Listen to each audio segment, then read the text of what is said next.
Episode 1, Establishing the Relationship. Welcome to Talking Family Business. My name is Leah Crowley, and in this 6-episode series, we're going to take a look at succession plans, cycles, and future-proofing family businesses. During this season, we will focus on a family business from Sydney that's over 60 years old and how working with HLB Mann Judd has and will continue to help their success well into the future. In this episode, HLB Mann Judd partner Stephen Preen and Western Earthmoving's managing director Graham Ragg will discuss the early stages of their 50-year working relationship, helping WEM grow into New South Wales's largest privately owned civil contractor. Welcome. Good morning. Morning, Leah. Firstly, Stephen, how did you get into HLB Mann Judd? My history, Leah, was that I was working with a big firm prior to that after I left school. And then when I married and decided in life what to do, I joined my father's practice, which had a relationship with WEM back in the 1970s. 1970s, that's a while ago, but we were both there, Leah. We remember it well. So you guys have known each other for, obviously we've said about, 40 years, but you guys have known each other through your whole adult lives almost. Correct, yeah. Yep, that's pretty good actually. We had our ups and downs, Really? Yeah. It's like a family? That's right, like a family. We always have discussions and arguments and so forth, and we never agree to... We always agree on each other's point of view and go forward on that. Nice. That's right. And the discussions are always held at the table, and we stand up and shake hands and move on. But some good, vigorous discussions. Well, I was going to say that's got to be a really important way to deal with working relationships, right? Oh, look, it's essential, whether it's in your relationship with your advisors like these guys or whether with your own staff and your customers. If you can't bring the right degree of passion and veracity into the discussion, sometimes you may as well stay home, cook pancakes all day. That'd be all right though, wouldn't it? No. There's rock to be ripped. Yeah, okay. Okay. Well, look, speaking about rock, can you give us a bit of a Western Earthmoving history? Sure. Okay. Look, our business was founded in 1958 by a gentleman called Mr. Arthur Baxter. And Arthur was an accountant working with another contracting firm called H.H. Watson. He did a fair bit of work before that in the Lithgow area and was always a good networker from what I'm told. He 58 founded the business, and it didn't do too much for the first 6 or so years. It was a small plant hire business and worked for what's now called RMS, was the DMR in those days, and also worked for what's now called Sydney Water, which was the water board. And through his network of people, got opportunities. Sydney had an opportunity in early 60s, and 64 came on when there was a need for more housing, more land and housing around Sydney. He decided to grow the business, and he got my dad, Ragg, to join him. And Dad came across from a business called Fitzpatrick's at Bankstown. My dad was a surveyor by background, trained surveyor, and also an estimator and a real hard goer. So together they got going, and Dad was a contracts manager, and they grew this small business, which was basically based on networking to start with, and really, really, really hard yakka to get things done. Mm. And they started off just on the premise we try and stick with now, which is, you give your word, you stick by your word, you make the handshake, you deal with it. You've got a contract in behind it that'll support it. That doesn't get drawn out at all. And you're committed to look after your customers' interests. And that was bashed into me pretty well for a long, long time by a lot of people. So that's how they started off in the 60s. I joined the team mid-70s and out of school, did a bit of engineering studies for a while, fell in love with the work and stayed at the work. So in terms of my degree, I'm about a Civ N. I didn't quite get the engineering bit on the end, so I'm halfway there, which is a bit of a shame, but hasn't really mattered for the next 40 years after that. And then Dad and I got the opportunity in 86 to purchase the business from Mr. Baxter. And by that time, we'd had a lot of contact with Mann, Judd and others, probably with a few different names. You guys had a few different names through that time.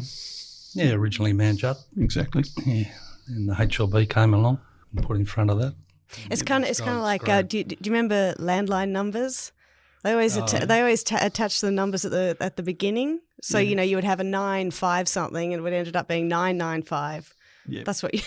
I can remember my home number being 6 digits. Yeah, really. Only. And I don't even know my home number now, so times have changed a bit. Anyway, look, Dad and I got the chance to buy the business 13th of June 1986 with a lot of advice from Mann, Judd. And then Dad and I worked together for another 14 years. Dad retired in 2000. I took over his interests with a lot of advice and help from people. And then, luckily enough, probably about 2008 or 9, I suppose, Mike joined our business, and he's graduated right through from doing his construction management and got all range of experience through. And he now works as our general manager and partner, shareholder, fellow director. And we work very closely with Mann, Judd now through that period. I suppose the later experience recently has been on a real strategy review, getting our next decade vision together. And Steve and wider members of the team have helped us, particularly Tom Roberts. And, we're actually today meeting with all our team, 25 of our leadership team, to go through that and get them as excited as we are. Well, we will be catching up with Mike and Tom in later episodes in this series, so I'm glad that you gave us a little a tease of who they are and what we can expect to discuss with them. Stephen, when we touched on this before, but the importance of long-term working relationships. I know that you guys at Mann Judd have a lot of them. Where do you place the importance? Is it the whole encompassing working relationship, or are there particular parts that you really try and focus on? Well, I think the important thing is to get to know your client, and you develop that relationship with that person and the people who are involved in that client and all their activities. And from there, you go off in different paths, and you have the support of other partners in your firm when you look at different aspects of what's going on.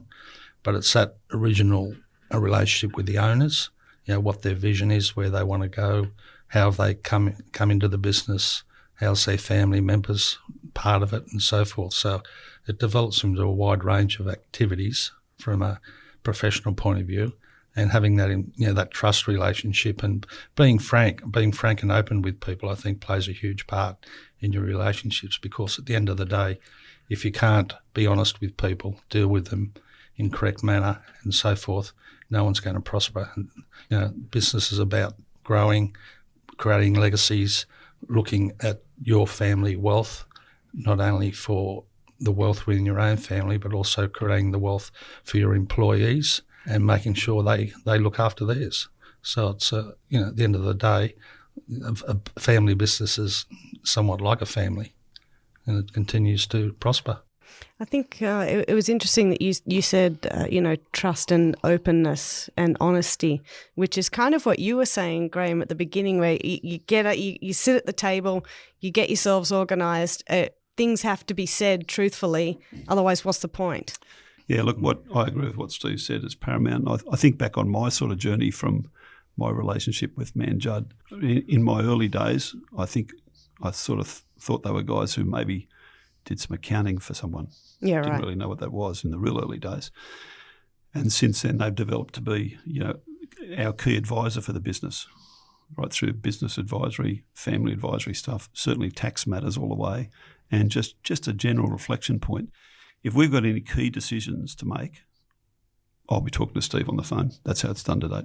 And that'll be, as Steve knows, it might be Saturday afternoon, could be Tuesday morning, it might be at his office, it could just be informal phone calls. And that's the level of support we've always had. And as Steve said, we've always been able to get referral to the right partner, the right expert, internal or external, to help us drive to the next level. And that element of trust is just paramount to me.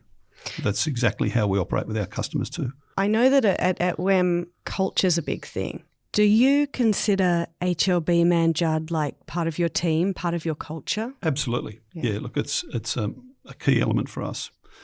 Parts of our business have a more formal relationship with them than other parts, but yeah, they make up part of the fabric of what we are. Without that, we would not be performing properly. And we'd probably just let down customers, but more so we'd let down our own staff.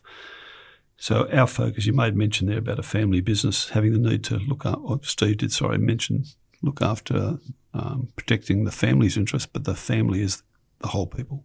So we've got 220 staff, and so probably amongst those with a little bit of aunties and uncles, there's probably 200 families, and we take that responsibility really seriously to try and give some good advice as to how to look after their families, how to behave reasonably, how to be sensible, how to grow, how to interact with other people and give it their best at all times.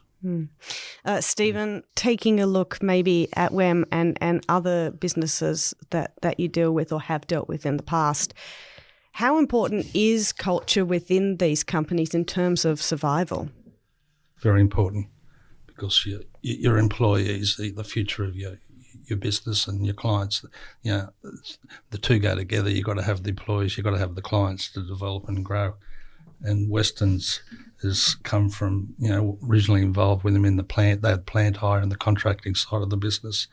And then both of those areas developed, and there was sort of separate responsibilities for Arthur Baxter and Wall, when Wall was running it before Graham and Wall bought out Arthur's share of the business and so forth and developed it. But I think one of the important developments of the company has been in the 1990-91s when we had the recession.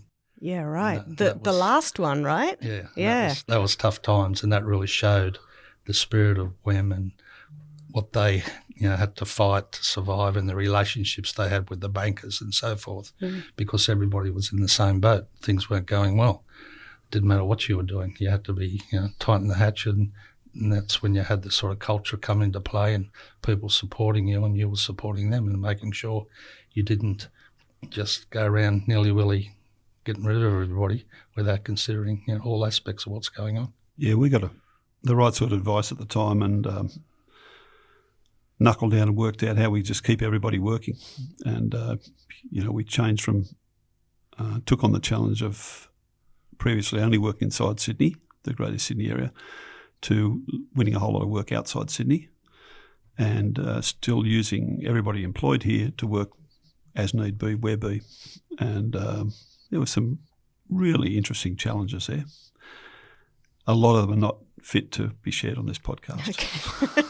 Okay, fair enough. There were some wild and woolly activities that sort of, we can reflect and laugh on, but they created character within the business. They added a lot of strength to it, but they're probably not some of them not our proudest moments to look back on. So when HLB man Judd initially started working with Western Earthmoving, what were you looking for in that relationship? Well, when they first started, I was too young to know. Yeah, right. Like I was early 20s and I just wanted to go hard and punch work out and do estimating at night and do all crazy things and run around and work 7 days and just show I could go harder than everybody else. And, Well, the first time I met you, you were on the two-way radio. I know we've spoken about this in the past, but I can always remember it very vividly. Graham was on the two-way radio there and directing traffic and so forth. Yeah, we had a system there before mobile phones and things where we had like a taxi system with a base station and everyone had mobiles, and you had to know how to ask interrogating questions enough to get somewhere near the truth from people who were hiding 40 kilometres away that you couldn't see and you might not have seen for a week. Yeah, then everybody else was tuned into what's going on. Yeah, right through public airways. Then Wall would turn up and all hell would break loose. Yeah. Because it must have been hard. Like if everybody could hear on the two-way radio, it must have been hard for others to give the warning he's on his way. Well, because you would have heard, right? Yeah. There's plenty of ways. Okay. They had homing pigeons they let go. Okay, great. Yeah. Look, the police can't stop the bank robbers, right? Yeah. So nothing stopped all this. The word of mouth was very, very quick about the panics. But look on that sort of line, the game we're in is good fun. It's construction. It's outside. It's dirty. It's pretty live stuff. You've got a lot of characters who are very passionate about what they do. They're looking for strong direction about what to be achieved. And then they want the occasional pat on the back when they achieve it, nothing too much more. So, always through our business, we've got to stay close to our people, make sure they feel firmly directed as to where we've got to show them true north, and they'll run real hard and get into it. I like that. So it's pretty simple. Yeah. Pretty simple.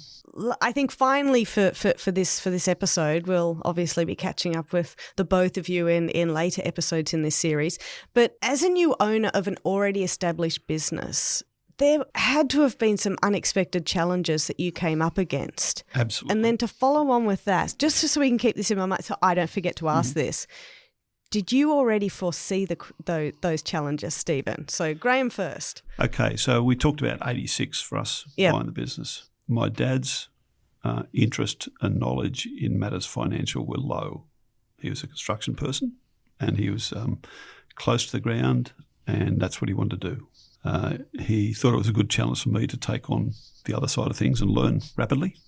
And I never knew how much we needed Mann Judd until 13th of June 86, when I realised there was a lot more to business than this stuff that this Mr. Baxter used to always do and look after that. So quickly we knew that we needed advice as to how to manage things properly overall as a business and manage overall. And that's what these guys come on board and helped us with.